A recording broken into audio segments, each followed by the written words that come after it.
Welcome to Dance to Heal. I'm your host, Jenny C. Cohen. Join me as I share stories of how dance and movement can bring healing in a way that is safe and tailored to your life. I'm a cancer survivor, mother of two, and an award-winning performer who found that movement was vital to my recovery. I created Dance to Heal Wellness and also authored the best-selling book, Outside in Recovery, Dancing My Way Back to Myself After Breast Cancer. I will bring new techniques to help you on your dance journey and healing path. Are you ready to move? Dance to Heal starts now. I'm unbelievably excited you're here, Natalie. I'm so excited you're here. Me too. So backstory, folks, I know Natalie from a speaking training program, and also I had the honor and privilege of actually being one of your clients, Natalie, for a little while. And for me, what has always stood out is that you are very forthright about how you are faith-led and how important that is for everything you conduct your life around. And for this retreat, I want our audience to have every single tool available to them on attaining and reclaiming their sweet life. So, just tell us about how, we know you're Christian, we know that. However, like what role that has played, what it's been like in your life, and then, if you don't mind, moments you might have strayed, how that impacted you. That's really important because we don't understand what those signs are sometimes.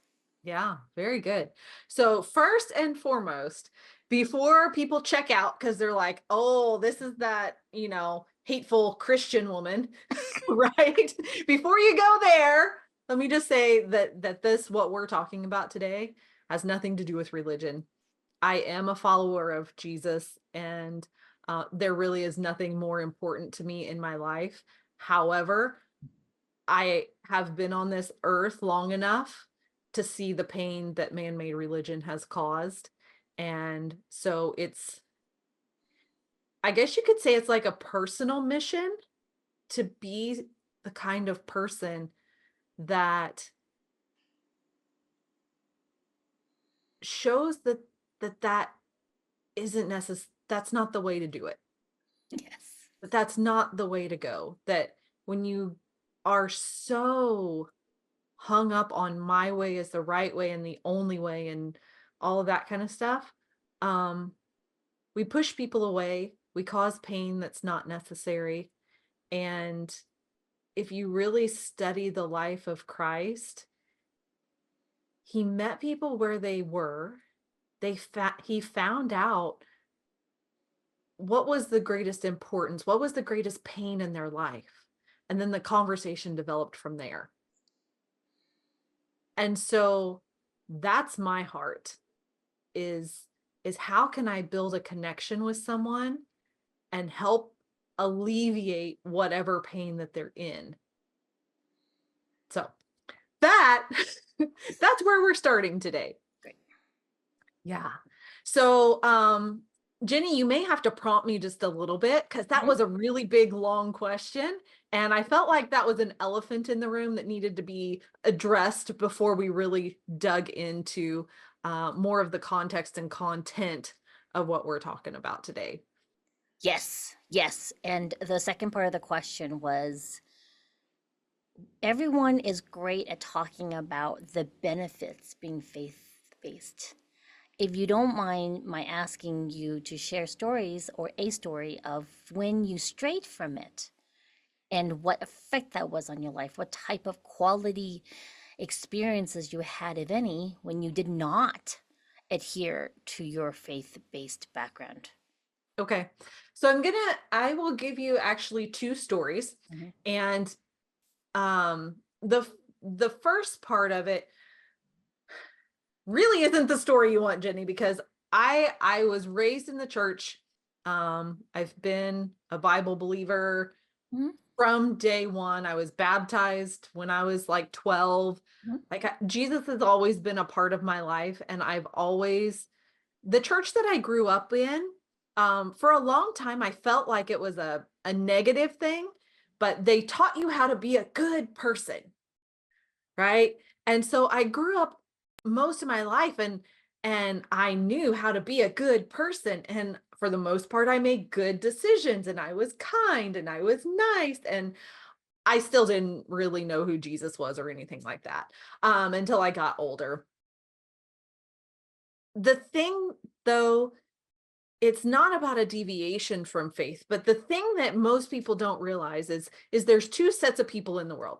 There's the, or I guess I should say two types of Christian. There's the Christian who's been through the thick and the thin of everything, and they feel disqualified because of the things of their past. Then you have that group of people who didn't do all of the things, didn't have those big T traumas that we're talking about, and they feel disqualified because they didn't have any big T trauma. So why would anybody ever listen to them? And that's the group that I tend to fall into, is the group of people that made the right choices, never did the partying, never did the whatever you can imagine. And so for me, the struggle comes in never feeling like I really ever belonged anywhere, because people wanted to be around me until my belief system kind of like was a mirror reflection of what they didn't see in themselves, or it pushed their boundaries. They wanted to go do this thing, they knew it wasn't right, and they can't have Natalie around because she's gonna judge them and everything, blah blah blah. And so it's a lonely lifestyle, and I don't talk about that a lot. Actually, this is about the second time I've talked about it. It's only the second time that I've talked about it. um and so it's that it's not easy living on this side of the fence either. And if I think about one of the times really that I did stray a bit, was really right after I started my business. And that was coming up on 9 years ago.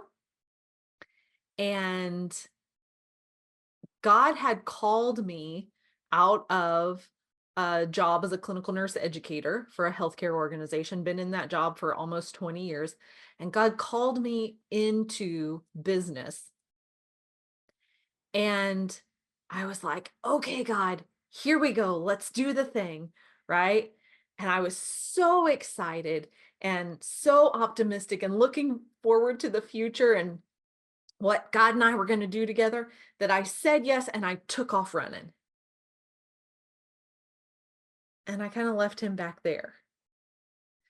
And I started making the investments, and I was doing the things and hiring the coaches and all those different things. And then it wasn't until, Jenny, about probably 2 years ago, that I really realized what had happened. And God revealed to me, he said, that was your Ishmael moment. That was your Ishmael moment, because he he had told me, I have a plan for you. I have legacy for you, right? Just like he did Abraham and Sarah with Isaac. Isaac was the fulfillment of God's promise. But because Abraham and Sarah were so old, they didn't think it was going to be possible for the two of them. So Abraham went and slept with his concubine, and Ishmael was born. It was wanting to help God fulfill the thing God said he was going to take care of and do, but it wasn't happening in our timeline. So we're just going to help God out, and we're going to take over, and we're going to do it for him. And then things just spiral out of control and go downhill, right? So same thing for me. Like, I had a very successful business, but I realized I'd left God in the past, not in the past, but kind of in the dust, if you will. And I was doing things as if I were doing them for him rather than with him. And fortunately, he revealed that to me. And so I was able to start correcting course because I don't know if you've ever had that experience of hearing.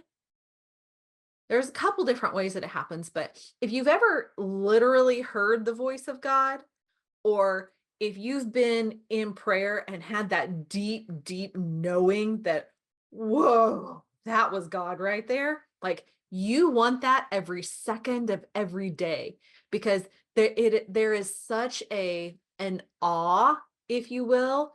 There is such a profound sense of love that washes over you in that moment.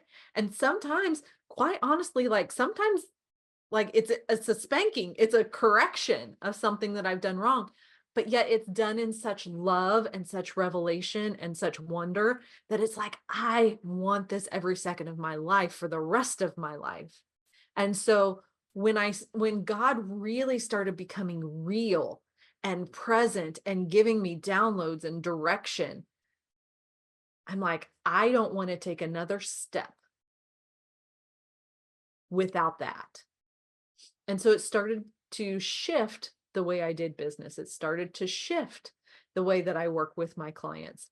And it's now evolved into what I call the spirit-led entrepreneur. And that's the new brand that we've been releasing and moving forward with our clients. You're just giving me shivers, honestly, like real talk, really seriously, because, I don't know, the audience knows, and I'm just going to remind them. When we immigrated to the States, the only communities we had was one particular one. It was a Chinese, they call it the Chinese Bible Evangelist Church in Waltham, Massachusetts. And it was one of the only places we had community.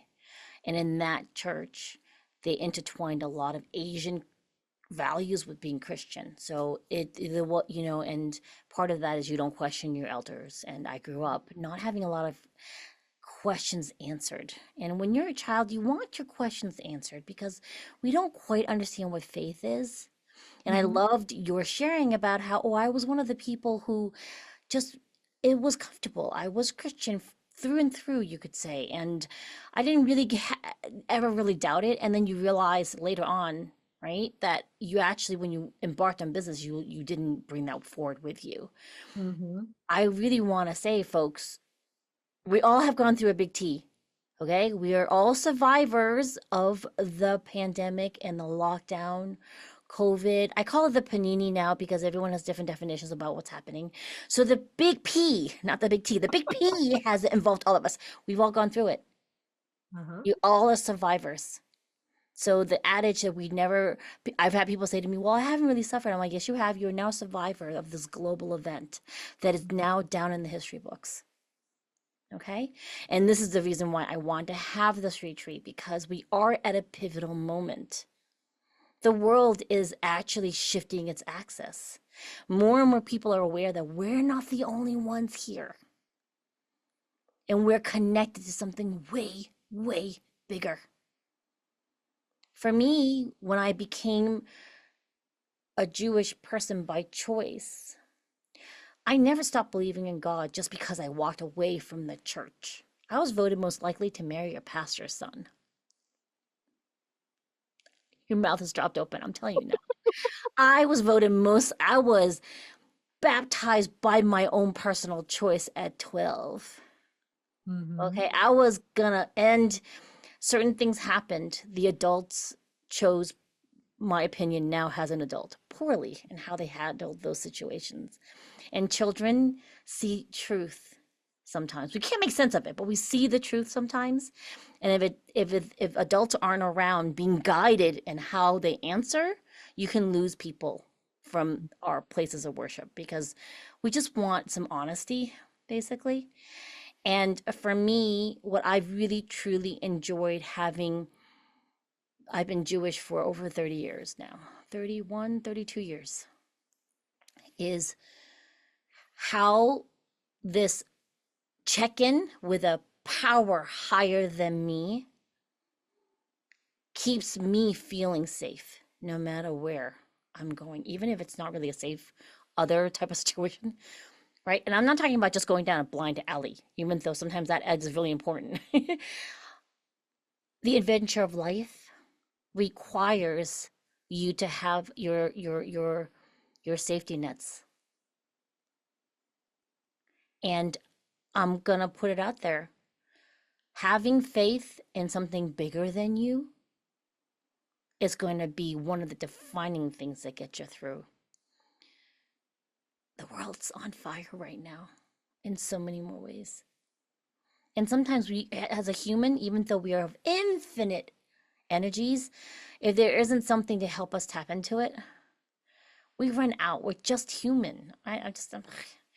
We're just human. I'm sorry. Like, we're really cool. And, and I think a lot of people who become Olympic athletes, they move the world. It's not just because they have this, what is it? Who's that superhero guy? With the heart thing that doesn't, I'm losing the Marvel hero guy, whatever his. I'll come to it. I'll remind him at the end and I'll just tack it on to the end of this recording. My point though is, I just really love the way you said that, because when we're in doubt, it actually will impact how you affect the world around you. For sure.